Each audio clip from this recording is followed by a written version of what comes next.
Si hay algo que me molestaba terriblemente en mi época de estudiante, era el evidente choque frontal de planteamientos que existía entre las clases de matemáticas y las de física a la hora de abordar cualquier problema que involucrase al cálculo diferencial. Veámoslo con un ejemplo.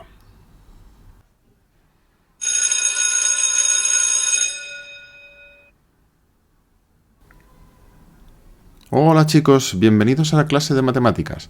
Os recuerdo que ayer estuvimos estudiando el concepto de derivada de una función y vimos que está definida como el límite de las pendientes de las rectas secantes a las gráficas de la función en dos puntos cada vez más próximos entre sí.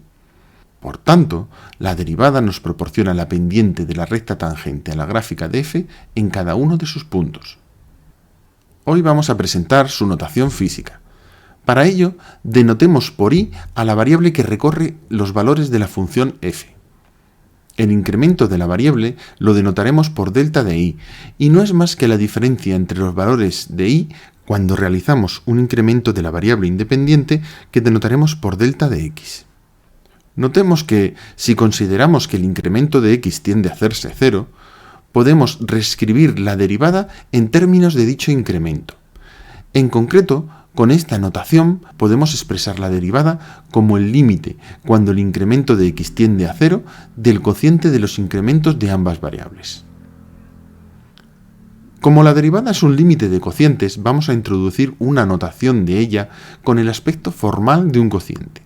La denotaremos así, como si fuese un cociente entre dos cantidades muy pequeñas llamadas diferenciales. Pero leeremos derivada de i con respecto a x, y no diferencial de i dividido entre diferencial de x. O sea, que denotamos la derivada como si fuese un cociente de diferenciales, pero realmente no lo es. Simplemente es una abreviatura formal de que la derivada es un límite de un cociente incremental. Vemos así que la derivada de i se puede interpretar como la velocidad con la que tiende a variar i al variar x. Esta interpretación de la derivada es la que hace que sea un concepto tan potente y versátil en física, pues sirve para modelizar la velocidad de cualquier cantidad que varíe respecto a otra. Las derivadas no son cocientes. Vale, me parece lógico.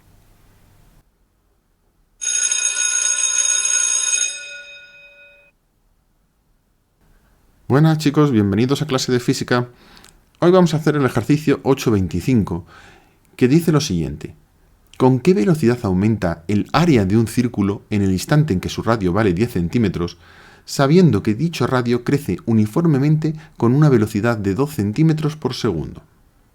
Este ejercicio puede modelizar, por ejemplo, el área de contagio de una enfermedad que se propaga radialmente. Sabemos que esa área es una función del radio, en concreto pi por el radio al cuadrado, pero nuestro objetivo es calcular a qué velocidad crece dicha área. Luego nos están pidiendo la derivada del área con respecto al tiempo. Pues muy sencillo, consideramos un diferencial de radio, esto es, un trocito muy pequeño, de hecho infinitesimal, de radio. Como la derivada de a respecto de t es un cociente de diferenciales de área y de tiempo, solo tenemos que multiplicar y dividir por el diferencial del radio. Y ya tenemos que es el producto de estas dos derivadas. La primera, la derivada del área con respecto al radio, la sabemos calcular fácilmente, pues sabemos derivar la función r². Y la segunda, la derivada del radio con respecto al tiempo, no es más que la velocidad a la que crece el radio, y es un dato del problema. Por lo tanto, tenemos que la velocidad del área con respecto al tiempo es 4pi por r, y sustituyendo r por 10, tenemos que cuando el radio es de 10 centímetros, la velocidad del área aumenta a una razón de 40pi centímetros cuadrados por segundo. ¿Qué está pasando aquí? Quédate conmigo y te lo explico. Soy Ricardo del Campo y esto es el axioma del infinito.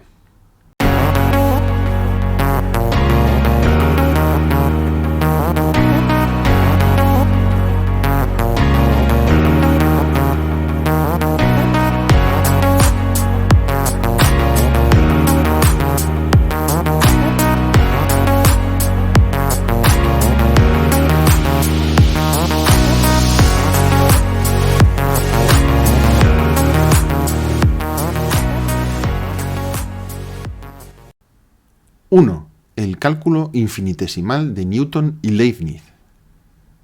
Como hemos visto en un vídeo anterior, la noción básica en la que se sustenta el cálculo moderno es la noción de límite. Pero en el siglo XVII no existía dicha noción. Se necesitarían aún 200 años para precisar matemáticamente el concepto de límite. Para soslayar esta dificultad, Newton y Leibniz basaron su construcción del cálculo en el uso adecuado de unas cantidades infinitamente pequeñas, o cantidades infinitesimales. Para Leibniz, un diferencial de una magnitud variable era un incremento infinitesimal de dicha magnitud.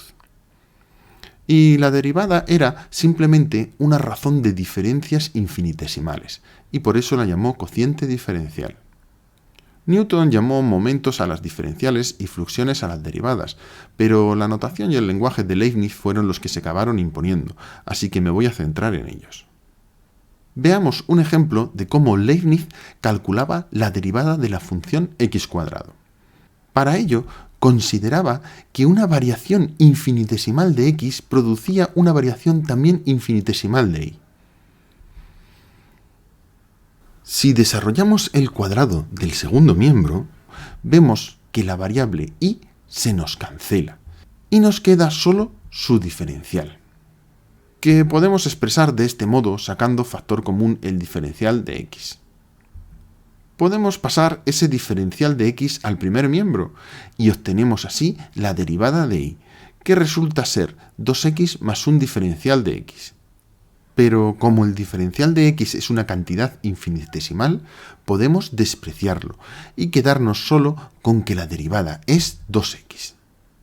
Nótese que de este modo hemos probado que la derivada de la función x² es 2x, lo cual, como sabemos, es correcto. Como puede apreciarse, el uso de infinitesimales presentaba grandes ventajas.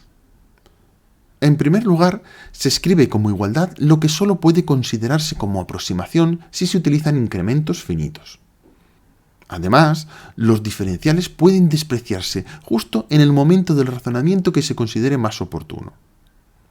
Y, sobre todo, hacen del cálculo un instrumento ágil, mecánico, fácil de manipular de un modo puramente formal. Por ejemplo, la regla de la cadena se vuelve casi trivial, como hemos visto en la introducción del vídeo, pues parece que no es más que una simple aplicación de la propiedad cancelativa del producto.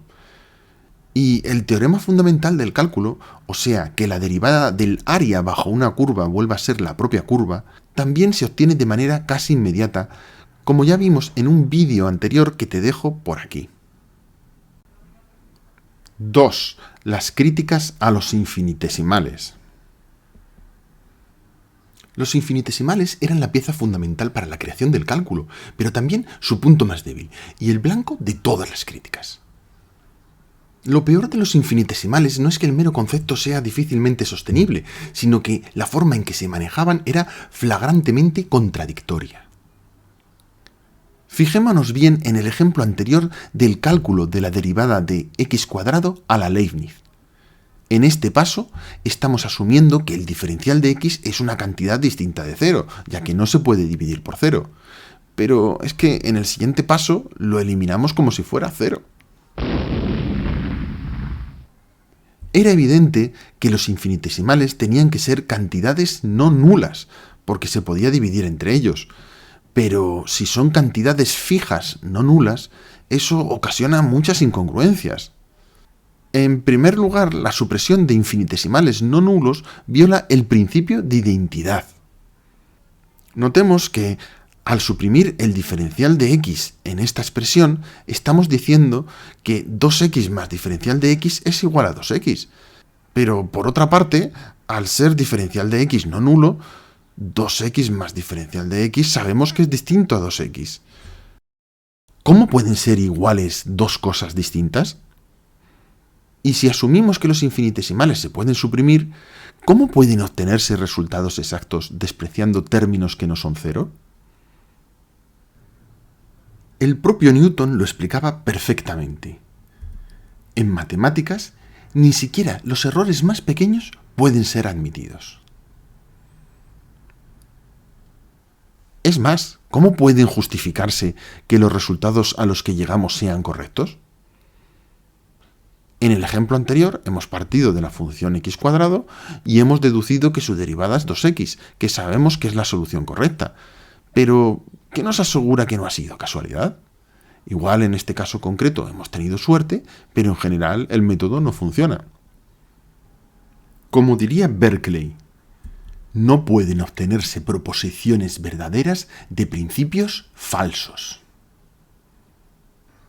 Newton y Leibniz eran conscientes de las contradicciones que ocasionaban los infinitesimales, pero fueron incapaces de responder a estas críticas, debido, en gran medida, a la falta de una definición formal del concepto de límite.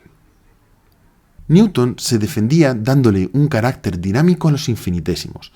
Estos no debían entenderse como cantidades fijas que tienen un valor determinado, sino como cantidades indefinidamente disminuidas. Él las llamaba cantidades divisibles evanescentes, o simplemente cantidades evanescentes. Pero, como diría D'Alembert, una cantidad es algo o nada. Si es algo, aún no se ha desvanecido. Si no es nada, ya se ha desvanecido. La suposición de que hay un estado intermedio entre estos dos es una quimera. En 1734, el filósofo y obispo anglicano George Berkeley publicó una obra en la que hacía una dura crítica a los fundamentos del cálculo y que tuvo una gran influencia en la época. Es famosa la siguiente reflexión. ¿Qué son las fluxiones? Las velocidades de los incrementos evanescentes. ¿Y qué son esos mismos incrementos evanescentes? No son ni cantidades finitas ni cantidades infinitamente pequeñas, ni siquiera son nada. ¿No los podríamos llamar los fantasmas de las cantidades desaparecidas? En definitiva, los infinitesimales tenían que ser cantidades de valor más pequeño que cualquier número conocido, pero no nulas. Ahora bien, entonces, los infinitesimales violan la propiedad arquimediana. Es claro que cualquier múltiplo de un infinitesimal tiene que seguir siendo un infinitesimal, pues no puede superar a ninguna cantidad positiva. Para acabar de empeorar las cosas, al igual que los infinitesimales eran despreciables frente a cantidades finitas, también había infinitesimales de segundo orden despreciables frente a los de primer orden. Un ejemplo típico es el cálculo de la diferencial del producto de dos magnitudes. Está claro que cuando x e y se incrementan infinitesimalmente, el producto x por y sufre este incremento. Realizando las operaciones necesarias, vemos que la diferencial del producto queda expresada como la suma de estos tres infinitesimales. Pero resulta que el último de ellos es un producto de dos infinitesimales. Luego es una cantidad infinitamente pequeña con respecto a los otros términos infinitesimales, por lo que se puede suprimir. Hemos obtenido la versión diferencial de la derivada de un producto. ¿No te suena esta fórmula? Derivada del primero por el segundo sin derivar, más el primero por la derivada del segundo. ¿No te parece increíble? La fórmula que hemos deducido siguiendo un método cuanto menos poco ortodoxo vuelve a ser correcta. Leibniz, por su parte, tampoco creía en magnitudes verdaderamente infinitesimales, pero defendía su uso por una cuestión meramente práctica. De hecho, calificaba a los infinitésimos de ficciones útiles para abreviar y hablar universalmente. Funcionan, y punto. Sin embargo, ninguno de estos argumentos servía para explicar cómo y por qué funcionaba el cálculo. 3. El análisis matemático de Cauchy y Weierstrass. La justificación rigurosa del cálculo llegó de la mano de Augustin-Louis Cauchy y Carl Weierstrass durante el siglo XIX. Antes, en el siglo XVIII, Euler ya había introducido el concepto de función de una cantidad variable como cualquier expresión analítica formada a partir de dicha cantidad variable, transformando así el cálculo, que inicialmente había sido concebido como un cálculo de cantidades geométricas, en un cálculo de funciones. Cauchy invirtió los papeles de la derivada y la diferencial, dándole a la derivada el papel protagonista y relegando a la diferencial a un papel marginal. Gracias a una mejor comprensión del concepto de límite, Cauchy mostró que todos los demás conceptos del cálculo podían expresarse en términos de límites. La derivada se define como el límite de un cociente de incrementos y la integral como el límite de una serie de sumas. Para el cálculo de ambas se partía de una relación de incrementos y después se calculaba el límite de un cociente o de una suma. Los diferenciales ya no eran necesarios para definir y calcular las derivadas e integrales. La diferencial para Cauchy se podía definir como una expresión construida a partir de la derivada, siendo diferencial de x un incremento arbitrario de la variable x. Pero como ya no era necesaria para definir y calcular las derivadas e integrales, pasó a convertirse en un simple instrumento formal, útil para abreviar ciertas fórmulas y demostraciones, pero desprovista de cualquier significado físico o intuitivo propio. De hecho, la diferencial era un concepto totalmente prescindible, como queda muy claro en esta demoledora cita de Freudenthal. Diferenciales inútiles pueden ser despedidos de inmediato. Si dx y dy aparecen solo en la combinación de y partido de x o bajo el signo de integral después del integrando, la pregunta sobre qué significan individualmente dx y dy es equivalente a preguntarse qué significan las letras L o G en la palabra log. De este modo se llegó a la definición moderna de la derivada como límite de los cocientes incrementales, la cual, empleando la notación que introdujo Lagrange, queda así, como ya hemos visto en la introducción.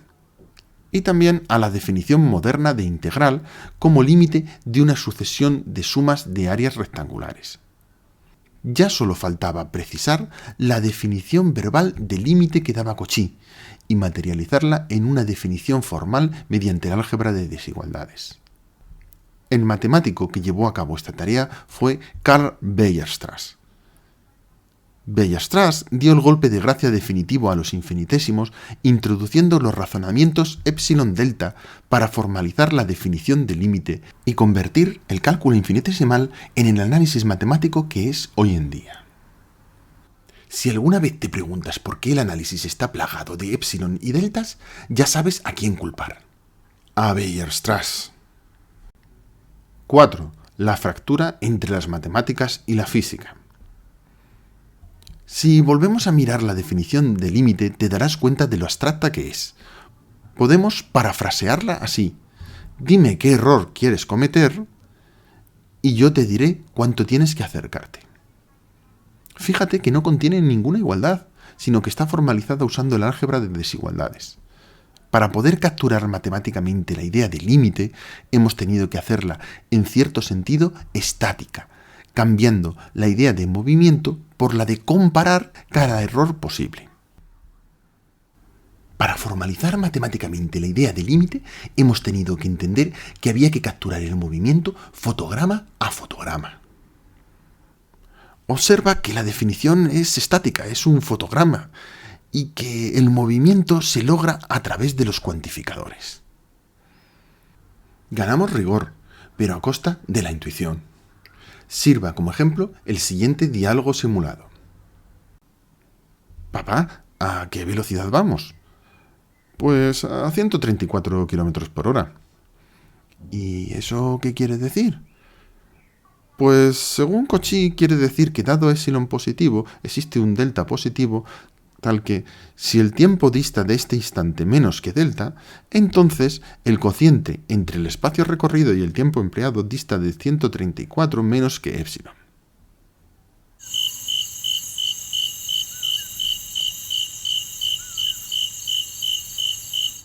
Esta respuesta tiene lugar cuando se reduce el concepto de derivada a su definición operativa, como el cálculo de un límite, y se renuncia a dar un significado al concepto de diferencial. Nos alejamos de la realidad física de los conceptos. Fíjate que a pesar de disponer de una definición precisa de derivada y también de la integral, ya no es fácil reconocer la relación inversa entre estas dos operaciones. O sea, si primero derivamos una función y seguidamente integramos el resultado, ¿volvemos a recuperar la función original?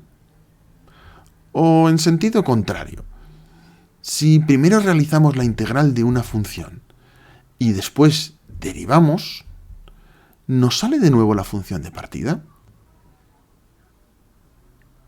Estos resultados son ciertos y constituyen el teorema fundamental del cálculo, pero ahora requieren una demostración elaborada, mientras que con la concepción de Leibniz del cálculo era algo intuitivo y casi automático. Y fijaros cómo queda la regla de la cadena con la notación de Lagrange. También necesita una demostración. No es muy larga, pero la necesita.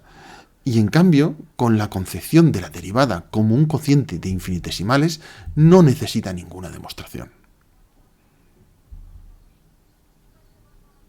Esto trajo consigo un claro divorcio entre la física y las matemáticas, que se refleja aún en la distinta perspectiva sobre la diferencial.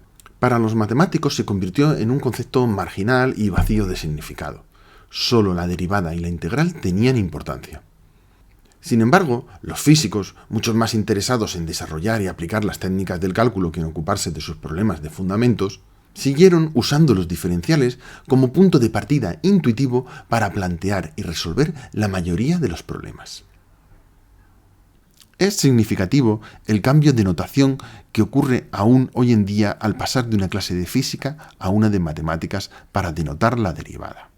En física suele seguir empleándose la notación de Leibniz como un cociente de diferenciales, mientras que en matemáticas se usa la de Lagrange, que evita cualquier referencia a los infinitesimales. Los matemáticos, centrados en la correcta fundamentación teórica de los conceptos, obviaban explicar el significado físico de las expresiones diferenciales. Los físicos, centrados en las aplicaciones, sacrificaban el rigor. La situación era bastante rocambolesca.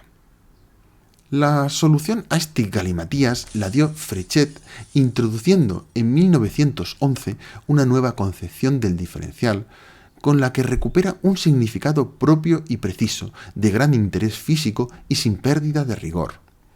La diferencial de una función no es un único número. La diferencial de una función es realmente un número distinto para cada incremento de x, esto es, una función del incremento de x, y que resulta ser la función lineal que mejor aproxima al incremento de la función en cada punto. El problema es que esta definición se produjo en el contexto de la extensión del cálculo a funciones de varias variables, lo que queda muy alejado de los cursos de bachillerato e incluso de los primeros cursos universitarios. 5. Epílogo. El cálculo es una síntesis de lo discreto y lo continuo, y las cantidades infinitesimales o infinietésimos son un puente mental entre ambos, pues están a caballo entre ser discretos y ser continuos, en un limbo perdido entre ambos mundos. Piénsalo bien, si los infinitésimos son discretos, ¿cómo pueden agruparse para formar un continuo aunque haya infinitos de ellos? Y si son continuos, ¿acaso no los podríamos dividir en partes más pequeñas, lo que parece violar la idea de ser de tamaño infinitesimal? Los infinitésimos permiten cruzar esa barrera difusa que hay entre lo discreto y lo continuo. Por eso son un atajo perfecto para llegar al cálculo. Pero ¿cómo te quedarías si yo te dijera que no son un simple atajo formal, sino que pueden ser construidos? ¿Me creerías? Afortunadamente no me tienes que creer a mí, sino a Robinson. Si tienes curiosidad por saber sobre este giro sorprendente y bastante desconocido sobre los infinitésimos, no te pierdas la próxima entrega de esta saga sobre el cálculo infinitesimal. Por ahora, lo dejamos aquí. Chao.